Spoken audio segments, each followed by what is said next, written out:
美国总统拜登周一再次将俄罗斯总统普京称为战犯。俄罗斯外长拉夫罗夫回应称，美国多行不义，无权指责别人。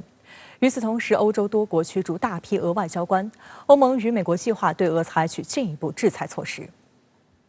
He is a war criminal, but we have to gather the information.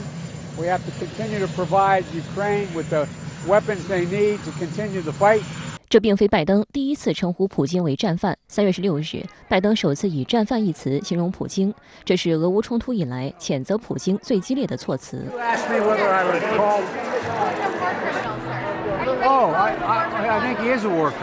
对于拜登的言论，克里姆林宫回应称，一个曾经发动轰炸导致数十万人死亡的国家元首，其发表的这些言论是不可接受、不可原谅的，不点名批评美国近年来在中东等地发动的战争。周一，俄罗斯外长拉夫罗夫与到访的阿盟乌克兰问题联络小组举行会谈，讨论乌克兰局势。在会后举行的新闻发布会上，一名英国记者问及拜登将普京称为战犯一事，拉夫罗夫说，在美国以各种荒唐借口发动了多场非正义的战争之后，美国首先应扪心自问，是否有权指责别人。Президент США назвал вашего президента военным преступником и призвал судить его за военные преступления. О чем это говорит насчет международной репутации России сейчас? Прежде всего о том, что у многих американских политиков, которые стояли у истоков иракской войны под известными предлогами, которые развалили Ливию вместе с партнерами по НАТО, которые вторглись в Сирию, что у этих политиков, в общем-то, с совестью не все хорошо обстоит. 近段时间以来，拜登明显加重了对于普京个人的言论攻击。当地时间3月26日，拜登在华沙与一些乌克兰难民见面后，对记者直呼普京就是屠夫。Look at what he's done to these people. What does it make you think? He's a butcher. 拜登又在随后的记者会上表示，普京不能继续留在权力宝座上。For God's sake, this man cannot remain in power. 外界注意到，去年3月，拜登将普京称为杀手，俄方立即召回驻美大使进行抗议。但对于美方近期针对普京的不友好言论，俄方反应冷淡，从屠夫到战犯。美联社称，拜登对普京的谴责带有高度个人化色彩。外界还注意到，对于总统越发激烈的言辞，美国白宫方面的态度也逐渐转变，不再以口误等进行所谓辩解。这是代表着现在美西方对俄罗斯的这么一种看法，当然也可能体现它是一种策略啊。什么样的策略？就是要把俄罗斯的这个普京和其他的精英，乃至和其他的普通民众要区分开来啊。那其实它有一个很潜在的意图，就是希望能够俄罗斯的内部的这精英或者是内部的民众，他们能够有所反应。这个效果其实并不明显啊，而且变得更加的恶化。美国媒体注意到，虽然拜登称普京必须对其暴行负责，但当被记者追问是否认为这是种族灭绝，拜登予以否认。No, I think it is a war crime. 同一天，美国总统国家安全事务助理沙利文在白宫例行记者会上进一步表示，没有看到系统性杀戮的证据，不足以将乌克兰正在发生的事情定性为种族灭绝。沙利文同时强调，美国将持续支持乌克兰，暗示即将在未来几天提供额外的军事援助，但拒绝透露具体援助的内容。上周，他表示，美国已经对乌克兰提供了23亿美元军事援助。沙利文还证实，美国将在本周对俄罗斯实施额外的制裁。Material is arriving every single day, including today, from the United States and our allies and partners. And we will have further announcements of additional military assistance in the coming days. Every day, what we are focused on is continuing to apply pressure to the Russian economy and provide weapons to the Ukrainian people to be able to defend themselves. 美国驻联合国大使格林菲尔德表示，将寻求联合国大会本周表决，把俄罗斯逐出人权理事会。据悉，这需要127个国家投赞成票才能通过。但冷战史专家、前日内瓦国际关系及发展高等学院国际历史和政治学教授安德烈·利比西认为，美国的提议很难过关。此外，将俄罗斯排除在国际日内瓦体系之外，也不会给西方带来任何长期利益，因为俄罗斯是一个全球事务的重要参与方。在欧洲方面，布查事件引发外交风暴。周一，德国宣布驱逐40名俄罗斯外交官，认为这些人隶属情报机关，要求他们5天之内离境。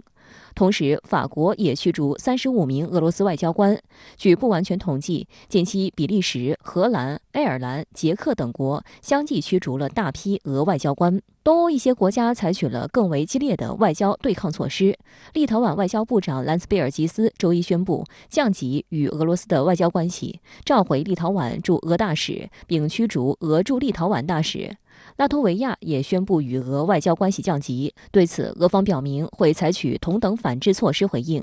有分析指出，这是俄罗斯诞生以来面临的最激烈的一次外交战。那么下一步它会升级到什么程度？其实确实是很难意料的。它就是告诉我们一点，就是我们现在好像在北约和这个俄罗斯之间找不到这样一个很好的这么一个沟通的这个渠道就是大家的都是在自说自话，所以导致上不能够完全的相互理解所以在这个问题上，我觉得其实给我们一个印象就是未来的这个前景还是需要非常非常谨慎的看待的。我觉得这个风险其实还是在逐渐的增大。与此同时，欧盟还正讨论对俄实施新一轮制裁，包括限制俄罗斯进出口航空燃油、钢材和奢侈品等。但对于关键的能源进口问题，主要工业国与东欧国家之间的分歧加大。波兰态度强硬，主张欧盟应该立即与俄罗斯切断所有贸易联系，并停止向俄公民发放签证。周一，波兰总理马泰乌什·莫拉维茨基还在一场新闻发布会上公开点名德国总理舒尔茨，指责德国因自身经济利益袒护俄罗斯，是对俄追加制裁的最大障碍。莫拉维茨基还把矛头指向去年底卸任的德国前总理默克尔，批评他一直保持沉默，还指责默克尔执政期间实行的对俄政策才让俄罗斯通过出口原材料增强了实力。针对波兰领导人的说法，德国政府方面尚未直接回应。不过，多名德国高官重申反对对俄实施能源禁运。德国副总理兼经济和气候保护部长哈贝克接受德国电视2台采访时表示，德国正减少对俄能源的依赖，但不可能马上彻底摆脱，因为立即停止进口俄天然气对德国经济的影响会比对俄影响更严重。欧盟成员国中，德国是俄罗斯能源的最大买家。俄乌冲突爆发前，德国所消耗的化石燃料中，大约50%的煤炭、35%的石油和55%的天然气来自俄罗斯。其实现在这种制裁已经是非常广泛了，就可以理解为是前所未有的当然，很多人现在在想，是不是会涉及到更命脉的一些问题。那么，如果这个事情发展到这一步的话，其实它就不仅仅是对俄罗斯的影响，对欧盟、对美国乃至对全世界也将会造成非常重要的影响，不仅仅是经济方面的，而且一定是这个政治方面的，一定社会稳定方面的影响。周一，国务委员兼外长王毅应约同乌克兰外长库列巴通电话，双方重点就乌克兰局势交换了意见。库列巴介绍了俄乌局势，表示中国是伟大的国家，倡导并践行和平共处5项原则，是维护和平的关键积极力量。乌方重视中方的国际影响和威望，愿同中方保持沟通，希望中方继续为停火止战发挥重要作用。王毅表示，在乌克兰问题上，中国不谋求地缘政治私利，没有隔岸观火心态，更不会做火上浇油的事情。王毅表示，战事总会结束，关键是如何痛定思痛，维护好欧洲的持久安全。中方认为，应本着安全不可分割原则，通过平等对话，真正建立均衡、有效、可持续的欧洲安全机制。中方愿秉持客观公正立场，继续以自己的方式为此发挥建设性作用。相信乌方有足够智慧，自主做出符合本国人民根本利益的选择。好，希望和你马上来连线特约评论员陈斌，陈先生你好。俄军撤离基辅后，布查事件引发全球关注，美西方反响强烈。那您对此怎么看？事件将如何影响俄乌冲突呢？主持人好。虽然绝大多数海外媒体都把布查镇发生的事称作是布查惨案，但是我更愿意用布查悬案来描述，因为这件事是俄军撤退以后出现的。俄罗斯方面坚称那是乌克兰情报和信息战机器安排的、摆拍的。在没有第三方查证的前提下，在没有较为公正的国际机构的调查之下，现在说布查惨案似乎为时过早，仍然是一件悬案。我之所以存在这个疑问有3个理由。一是俄军占领布查镇以后，难道杀光了所有乌克兰人吗？乌克兰人呢是有便利的通讯，按理说呢，早就有人呢会把图片和视频贴到互联网上的，揭露暴行，为什么没有蛛丝马迹呢？二是俄罗斯反控说呀，这是乌克兰情报和宣传部门摆拍的，马上就有美国的卫星图像证明说，俄军占领时期就有街头横尸遍野、暴尸数周无人理的状况。现在的卫星图像呢，是能够清楚地拍到地面上的一切，你看看谷歌地图就知道有多清晰。为什么美国公司呢早不公布出来揭露罪行，拯救乌克兰人呢？三是布查悬案公开以后啊，欧美在做什么呢？不是去组织专家调查，而是对俄进行进一步的制裁，发动外交战。那么最值得关注的是，美国呀马上公布对乌军事援助，包括以前乌克兰要了没得到的大杀伤武器，你比如说远程空中防御系统、炮火系统以及海岸防御系统等等重型武器。这是什么节奏呢？世界布查悬案向乌克兰提供重型武器，要把战争打下去。我还注意到呢，乌克兰总统泽连斯基今天呢也变调了，以前呢都说要努力谈判、停战和谈，现在则说与普京会谈呀，为时尚早，俨然呢是要打道理。乌克兰外长致电中国外长王毅，称希望中国成为维护和平关键力量。王毅称将发挥建设性作用，劝和促谈。那您认为中国能发挥哪些重要作用？对于乌克兰危机啊，中国一直反对武力解决。那么中国将怎样发挥建设性的作用呢？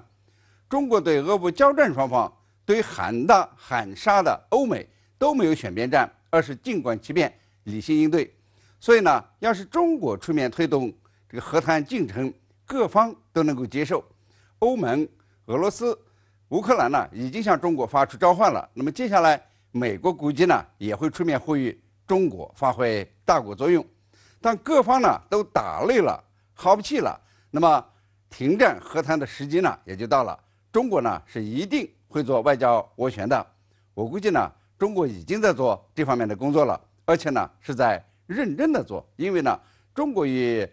这个俄乌、与欧盟、与美国呢都有很大的共同利益。当然呢，这个欧美呢也得收手，不能一边喊着和谈，一边在加紧向乌克兰战争呢运送武器，甚至是重型武器。你看看呢，联合国5大常任理事国中，唯有中国比较超脱，其他4个呢都掺和在战争中了。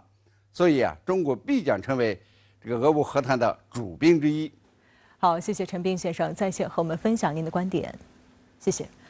自从俄乌冲突以来，岛内的媒体和军事专家就不时借俄乌军事冲突说事，声称提高台湾作战力。岛内媒体披露，台军要将战时的联合作战指挥中心搬到一条高速公路的隧道之内，以躲避所谓的第一击。另外，台媒还报道，受美国的压力，台湾或将要修改兵役制度，以解决兵力不够的问题。对于台当局以武谋独的行径，国台办多次回应表示，避免战争最好的方法就是民进党当局放弃台独立场，不要企图勾结外部势力以武谋独，早日回到9·2共识的共同政治基础上来。据台媒报道，受俄乌战事影响，台军重新评估提高作战区地下指挥所所谓承受第一击能力。台军方与交通部门携手，克服光纤使用频段与通信整合技术问题，在位于新北的岛内最长的雪山隧道深处建设战时指挥中心，以便发生战争时能取代过去的衡山指挥所联合作战指挥中心。报道称，该指挥中心计划将于今年的汉光军演中演习验证。台军战时联合作战指挥中心一直是衡山指挥所，它位于台北市中山区大直军事要塞区，前邻台防务主管部门，内设有光纤网络、发电机、氧气和水供给系统、美国联合部队司令部联合战区兵推系统等。指挥所宽到战车可以长驱直入，并且可以容纳5000人，号称可承受2万吨核爆炸、2000吨常规轰炸或电磁脉冲攻击。不过，蔡当局仍不放心，便将目光移向东南亚第1长的公路隧道——雪山隧道。尽管雪山隧道建造之初是为了改善宜兰县对外交通，但由于其独特的地理优势，得益于周边群山环绕掩护，雪山隧道的军事用途从建成那天起就显示出来，除南北两项车道外，雪山隧道下方还有贯穿全线可供车行的倒坑，竖井深度有512米，坑内深度不但足够坑炸，且各自有通风中继站，平面与竖坑都有各自出口，适合人员生存与大型装备进驻。它可能会让敌方的无线电通讯员抓不到，躲在隧道内让敌方的一些精准打击武器比如说巡弋飞弹或者说弹道飞弹失去阵头。2006年，雪山隧道刚建成，台军汉光22号演习就模拟炸毁隧道，以避免敌军借道长驱直入台北。台当局认为，雪山隧道是战时进入台北市的5大水路通道之一，其控制中心不但平时就与台军宜兰指挥部签署支持协议，而且陆军调了一个特战连进驻宜兰指挥部，战时可以接应重要目标防护。雪山隧道控制中心就是目标之一。因为雪山隧道这个行程挖得很深它也是在这个整个控制这个台湾从台北到宜兰的这一条这个高速公路那在这里的话，是不是能够取代这样的一种思考的一个模式？因为毕竟这个雪隧这个地方离台北还是比较近一点，其他的地区可能就比较远。但是它也有一个问题，真的完全要能够替代的一个作用的话，可能在整个网络的铺设，整个一个指挥控制的系统里面这个 AI 的系统都还是要变成一个很重要的重新的改造。不是那么简单。有观察人士直言，与其费尽心思研究如何提升承受第一击能力，在地下到处建指挥所，收起台独的心思才是上策。如果民进党当局有勇气修正台独路线，不再以武拒统、以美谋独，哪里还需要担心第一击呢？此外，俄乌冲突以来，民进党当局对台湾军力又产生了焦虑。据台湾中时新闻网报道，一项统计显示，台军近3年申请退伍人数超过8000人，其中士兵就有7300多人，占90%左右。台当局认为，这是台军募兵制度推动以来的重要警讯，担心兵力不足。台当局考虑台湾将恢复1年征兵制，台湾兵役原为2年义务役，2000年起逐步废除义务役，改为全募兵制。2008年，台军服役时间则缩短成1年，因此目前台湾兵役制度是以志愿役为主的征募并行制。而征兵部分规定，1994年1月1日以后出生的役男，则需接受4个月的军事训练，合格后纳入后备列管。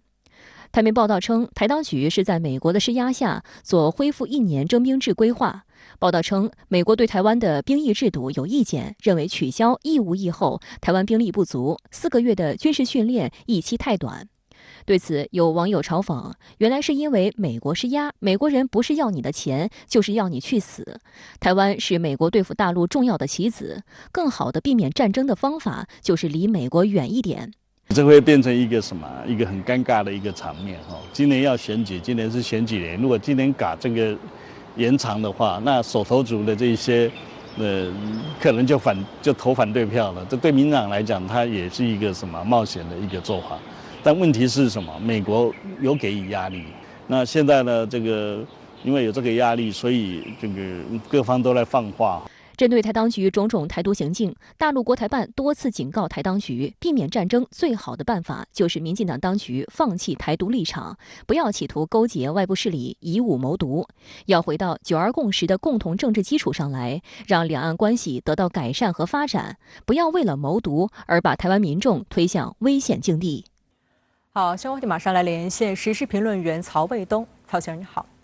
台军被曝要与交通部门合作，在台湾最长公路隧道雪山隧道深处设置指挥中心。那您认为台军为何要搞这一出呢？台军想干什么？其实这是一种设计。为什么这样讲呢？如果是简单的把指挥所放在这个长长的隧道里边，实际上是不可取的，因为我们知道这个隧道它是把山体打通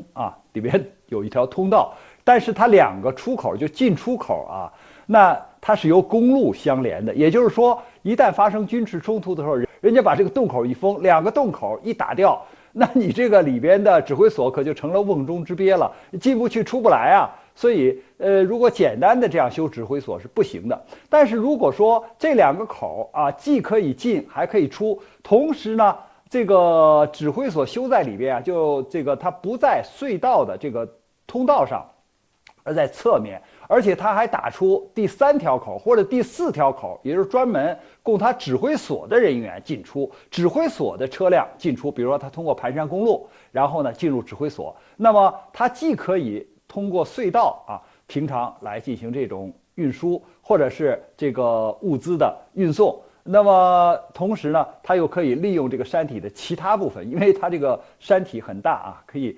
掏空，那么还可以建立自己相应的指挥所。所以呢，这种方式呢倒是可以进行这种尝试，或者是说实际的运用。台军为何提前曝光所谓指挥所地址？是没有保密意识，还是另有考虑呢？从军事角度来看，新设指挥所到底如何推进算合乎军事逻辑？好的，因为我们讲呢，这个隧道是贯通了，或者是说隧道已经建起来了，但是指挥所还没有建。那么事先呢就把指挥所的位置暴露出来，这显然是不符合军事常识的，因为指挥所是需要保密的那么现在呢它暴露出来，如果就是作为一个烟幕弹也可能就是作为新闻炒作一下。再一个角度讲呢，就是如果你真正想建一个指挥所，在这个比如说隧道里边或者在山里，是不是一个比较好的选择呢？应该说是一个比较好的选择，因为我们讲，作为指挥所，它的第一个功能就是要作为军事行动的指挥部，因为指挥部嘛，要把这个战场的情况收纳进来，然后做出判断就是敌我友都在什么地方，都在什么空间里边就是陆海空天电各个位置。还有呢，就是你要发出指令就是哪些部队或者哪些作战平台，比如飞机舰艇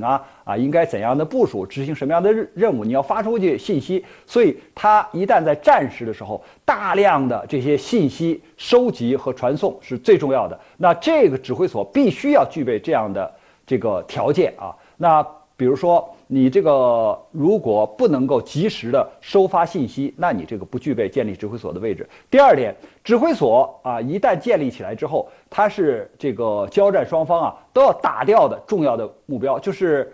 无论哪一方都想最先把对方的指挥所给打掉，所以它这个指挥所一定要坚固。那为什么修在山里呢？就是因为山体通常有这种岩石和坚硬的石头，所以呢可以作为一个掩护特别是有些指挥所呢，不但利用这个山洞，而且呢还要在山洞里边往下挖，然后呢再浇筑很厚的钢筋水泥，这样的话呢它的抗打击能力会更强。那么包括它的要做的3防，就是防核武器、防生物武器和化学武器，所以它既要通风，还要有很厚的这个里边的这个门都是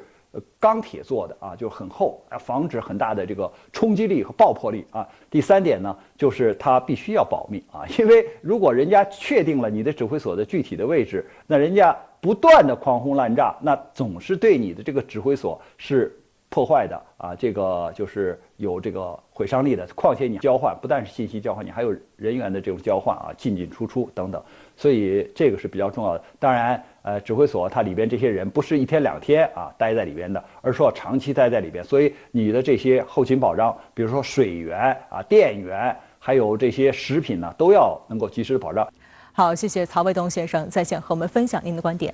谢谢。朝鲜领导人金正恩胞妹、劳动党中央委员会副部长金宇正周二通过朝中社发表谈话，强调如果韩国选择同朝鲜进行军事对抗，朝方或将动用核武反击。这是金宇正第2次对韩国防长的所谓先发制人打击的言论进行回应。外界注意到，朝方首次提出对韩核威慑。韩国方面认为金宇正此番表态稍微降低了调门，但韩方强调将严肃对待朝鲜所谓拥核国家、核武力量等说法。金宇正指出，核武力的主要使命首先不是卷入那种战争，但在战争状态下，其使命会变成一击消除对方的军事力量。为了在战争初期掌握主动权，烧毁对方的战争意志，防止持久战，保存自己的军事力量，核战斗力量将被动用起来。韩国不是朝鲜的主要敌人，如果韩国军队不采取针对朝鲜的军事行动，就绝不会成为朝鲜的打击对象。这是金宇正第2次对韩国防长的所谓先发制人打击的言论进行回击。从朝中社当天的报道来看，金宇正第1次回应的言辞更为强烈。金宇正当天在谈话中称，韩国国防部长官是个疯子，也是个垃圾，更是个恨不得看同族相残的对抗狂人。金宇正当时还提及，韩国防长的冒昧且过火的先发制人打击言论，进一步加剧了北南关系和朝鲜半岛军事紧张。朝鲜在谈话中说，朝韩是不应内斗的同一民族，并再次提到金正恩去年10月强调，战争才是我们的头号敌人，调门有所缓和。韩国统一部做出缓和定性的同时，也表示将严肃对待朝鲜所谓拥核国家、核武力量等说法。确实观察到了，一个对于韩国现任防长的这种强硬的表态，那么这也是有原因、有背景的。其实他针对的是韩国现任的国防部长在任内很少观察到的一些表态而做的一种回应。所以说，朝韩之间呢，他们的关系是有一个波动范围，会有一个正常的这种波动曲线。朝鲜方面2度回应的先发制人打击言论，是韩国防长徐旭本月1日主持韩陆军导弹战略司令部和空军导弹防御司令部整编仪式时作出的表态。徐旭当天表示，韩军拥有射程、精度、威力都大增的大量多种导弹，能够快速、精确打击朝鲜的一切目标。徐旭特别强调，军方保持戒备状态，一旦发现明显的导弹攻击迹象，有能力精确打击攻击源头及其后勤指挥部门。韩方的先发制人说引发舆论轩然大波。韩国后任总统尹锡悦发言人金恩惠其后解释称，先发制人有别于预防性措施，是一种可针对常态威胁采取的被全球公认的措施。尹锡悦对朝态度强硬，曾在竞选总统时表示将恢复先发制人的杀伤链。外界注意到，韩军方的先发制人建设已经进入实施阶段。韩联社报道称，韩国防部副发言人文宏直证实，韩军整编陆军导弹战略司令部和空军导弹防御司令部旨在进一步加强反导能力建设，同时军方将不断增强国防能力，不惧朝鲜任何威胁，尤其是在政府交接时期，军方将致力于缓解韩朝紧张局势和稳控局势。此外，韩方还有意就增强韩军先发制人能力建设征求美国意见。周一，正在华盛顿访问的韩国后任总统尹锡悦派遣的韩美政策协商代表团就表示，已经向美方说明了尹锡悦希望将韩美关系提升为更高水平的全面战略同盟的构想，双方已经就此达成共识。当天，尹锡悦代表团在美国国务院会见了美国副国务卿舍曼，双方就朝鲜发射洲际弹道导弹等安全情况进行了讨论。代表团团长朴振会后接受记者采访时表示，后任总统提议深化韩美同盟关系，将其发展成能为应对乌克兰事态、新冠疫情等全球事务做出贡献的合作伙伴。美方对此构想表示欢迎。在东亚地区，同盟关系可以存在说一种竞争的状态，因为既有韩美关系，也有日美关系，现在还有一个澳大利亚。现在他提到了一个在4边机制加上我一个，就是不是美日澳印了，还加上我一个韩国，那这是他主动提出的。我也注意到了美方对此算是一个积极的认可、积极的表态啊。那么未来进一步会往什么方向走？那么这一点，我觉得是值得我们高度关注的一个问题。韩美政策协商代表团将于当地时间周2访问白宫，向美国总统拜登转交尹锡悦亲笔信，并协调韩美首脑会谈日程等。代表团原计划争取与国务卿布林肯会谈，但因布林肯将于5日赴布鲁塞尔出席北约外长会议，会谈未能成行。在韩国总统选举的竞选阶段，尹锡悦就透露出迎合美国价值观外交的立场。他表示，一旦当选，将重建韩美同盟，在共享自由民主、市场经济、人权等核心价值观的同时，把韩美同盟建设成战略性的综合同盟。美国重申了对与朝对话持开放立场，韩美将继续努力与朝接触。双方也呼吁朝鲜避免恶化局势的行为，重返对话与外交。但韩媒也报道称，拜登上台后，朝美外交渠道已经被事实上冻结，双方没有实质接触。现在呢，我都没有看到这么一个核心的团队，所以说，美国对朝政策，我们现在只能来判断，在拜登政府时期，朝韩问题或者朝鲜半岛问题，现在不是它的外交工作议程表上的主要问题。3月21号，从昆明飞往广州的东航 MU5735在广西梧州坠毁，机上132人全部不幸遇难。这个清明假期，超过4万人在广西藤县开设的网页哀悼东航事故逝者，人们点亮蜡烛，献上鲜花，纷纷留言为遇难者致哀。在缅怀遇难者的同时，有关坠机事故的技术分析和调查取证仍在有序进行。美国国家运输安全委员会派出的工作小组已于上周六抵达中国，将在中国民航局组织之下开展工作。按照有关规定，调查组将在30天内向国际民航组织送交初步调查报告。31日，东航坠机事故，国家应急处置指挥部宣布，主要搜救任务已基本完成，事故处理进入技术分析和调查取证阶段。按照有关规定，将在30日内向国际民航组织送交初步调查报告。中央政治局常务委员会同一天召开会议，听取321东航 MU5735航空器飞行事故应急处置情况的汇报。中共中央总书记习近平主持会议并发表重要讲话，要求深入细致做好善后处置工作，再接再厉，善始善终，给逝者以尊严，给家属以慰藉。会议要求各有关方面要科学有序开展事故调查，组织各方面专家综合分析飞机数据和各类物料证据，尽快查明事故原因和性质。会议还提出，要平稳有序做好后续信息发布工作，按照及时、准确、公开、透明原则，持续发布信息，积极回应社会关切。值得注意的是，根据国际民用航空公约的相关要求，美国作为国际民航组织成员国和波音737-800飞机的设计制造国，可以来华参与事故调查，其主要职责是从飞机设计制造的角度为中方调查分析事故原因提供技术支持。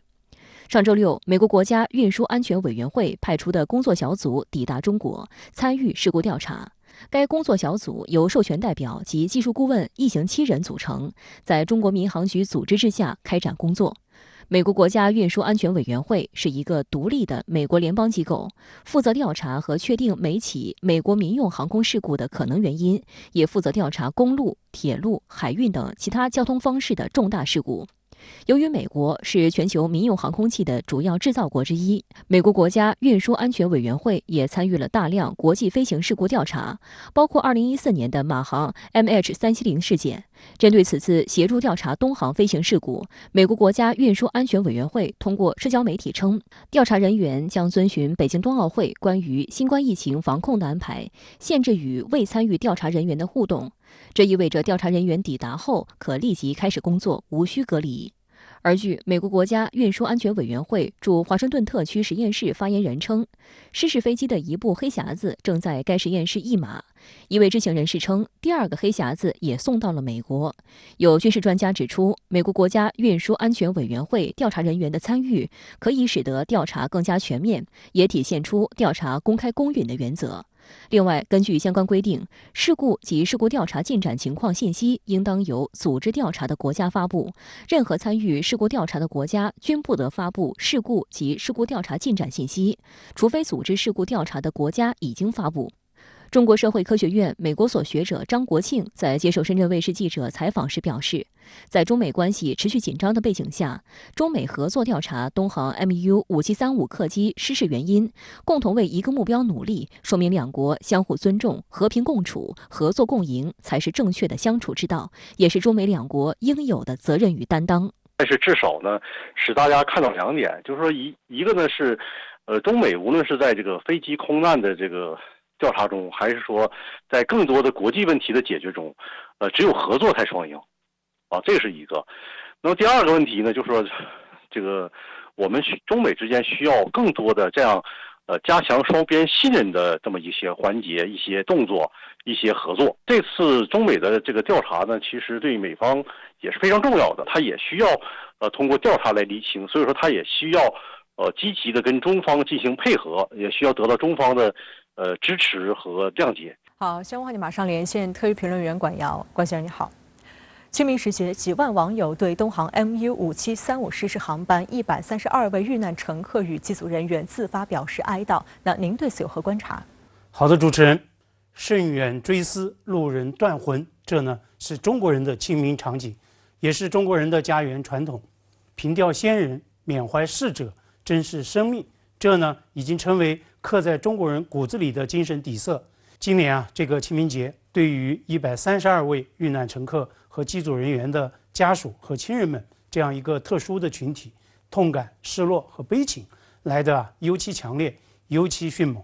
但是呢，也可以告慰的是，共和国以最高的规格，基于人民至上、生命至上的立场，以高度负责的姿态，用科学求证的方法，在全面投入善后处置和空难调查。那么务求呢，给逝者以尊严，给家属以慰藉。中国最高领导人在中央政治局会议开始前就特别提议，为所有 MU5735航班遇难者默哀。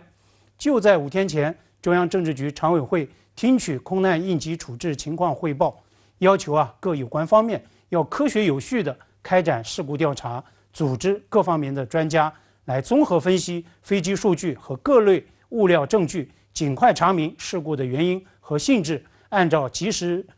准确、公开、透明的原则来持续的发布信息，积极回应社会关切。所以我也认为这样一个事态非常值得我们去关注。就在清明节的前夕，中美两国航空管理机构同时确认，一支由美国国家安全运输委员会，也就是 NTSB 派出的7人专家组，已经在2号抵华，正在协助中方展开空难调查。那么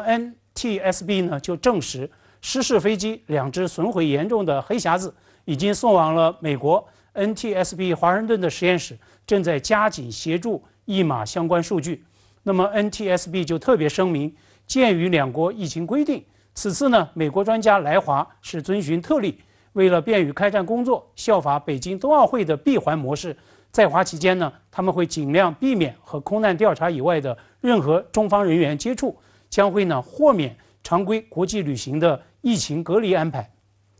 美国 CNBC 电视台就援引路透社报道说，7人专家组中包括 NTSB 认证代表叫萨斯亚·希尔瓦，他呢是委员会内资深的民航事故调查员。纽约时报4号就披露说，中美相关部门为就美方代表来华协助空难调查呢达成务实安排，在启程之前呢进行了一系列的密集的磋商。那么在您看来，美方协助中国就空难展开全面调查，释放了何种信号？我注意到中央最高决策机构开会的同一天，东航坠机事故国家应急指挥部呢就已经对外宣布，事故主要搜救任务已经基本完成，事故处理进入到技术分析和调查取证阶段。那么按照有关规定，将在30天之内向国际民航组织送交初步的调查报告。那么我也检索了相关的国际规定，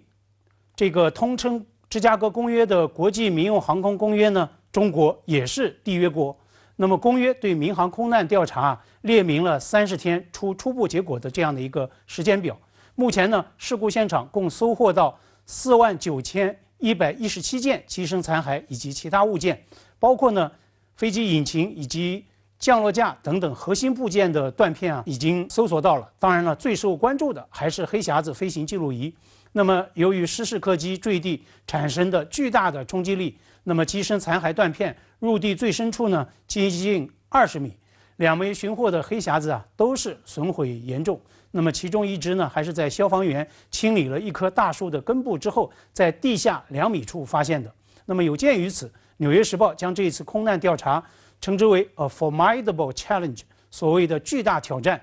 那么美报就分析说，每一次空难调查都构成独特的挑战，但是呢，这次调查它的技术难度可以说尤其高，可谓迷雾重重。因为呢，飞机近乎直插式的坠地，带来巨大的冲击和破坏。